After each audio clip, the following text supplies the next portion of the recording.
Okay, Assalamualaikum warahmatullahi wabarakatuh. My name is Muhammad Bashir bin Muhammad Zaki Fazil. My matric number is 2190301. I'm from 2TSK2. Okay, this video I want to talk about vaccine hesitancy or anti-vaccine movement. Okay, firstly, vaccine are one of the safest and most effective health intervention for infectious disease. They have had a staggering impact on reducing the burden of infectious cases worldwide. However, a minority of people oppose their use and some actively spread misinformation about the safety and effectiveness of vaccines. This article discusses the anti-vaccine movement, how it's dangerous, and why vaccines are important. Anti-vaccines are people who believe that vaccines are unsafe and infringe of their human rights. They typically deny the existence or validity of the science supporting their use in the general population. The popularity of this opinion is hard to measure. However, only a small number of people in the world are likely to express this view. For example, 91.5% of children in the United States receive the measles, mumps, and rubella vaccination. The anti-vaccine movement began in the 18th century in the United States, with religious leaders describing them as the devil works. The campaign grew in 19th and 20th century as a matter of human rights. In 1998, Andrew Wakefield, a former medical doctor, suggested a possible link between MMR vaccination and autism in children. The Lancet, a respected scientific journal, initially published his research. However, the Lancet withdrew his article in 2004 after an investigation found major flaws in study. Mr. Wakefield failed to declare several conflicts of interest, including involvement in a lawsuit for claiming links between MMR and autism.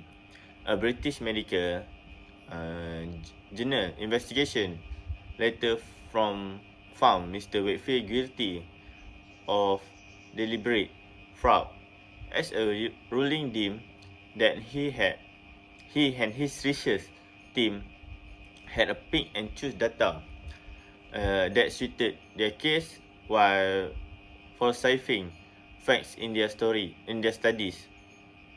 The United Kingdom's General Medical Council revoked Mr. Wakefield's medical license, declaring that he abused a position of trust and acted unethically to provoke a dishonest and callous controversy. Despite this, the scandal led to a drop in MMR vaccinations that remains today. There is still no scientific study showing a link between MMR and autism. A systematic review of the topic in 2020 included more than 23 million children of 138 studies. The team found that MMR vaccination prevented infection in children and did not increase the risk of autism or encephalitis. The anti-vaccine still represent a minority of people. However, there are many active communities on the internet and social media platform.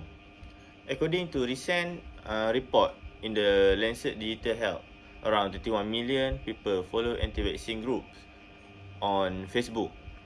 It also estimates the social media outlets could be making about 1 million for advertising every year. Facebook and other social media platforms regularly receive criticism for the extent of misinformation spreading within these communities. The World Health Organization (WHO) highlight 6 common misconceptions about vaccine. Firstly, disease were already declining before the invention of vaccines due to improvement in hygiene and sanitation. Second, most people who get disease are already vaccinated. Third, some batch of vaccines are safer than others. Fourth, vaccines cause many harmful side effects and illness. Fifth, the disease that vaccines prevents are no longer prevalent, so there is no need for more vaccine. And the last, giving children multiple vaccines at once increase the risk of harmful side effects. The WHO have outlined comprehensive responses to each of these misconceptions, providing evidence to the contrary. Okay, what we should do to anti-vaccine movement for the people who anti-vaccine?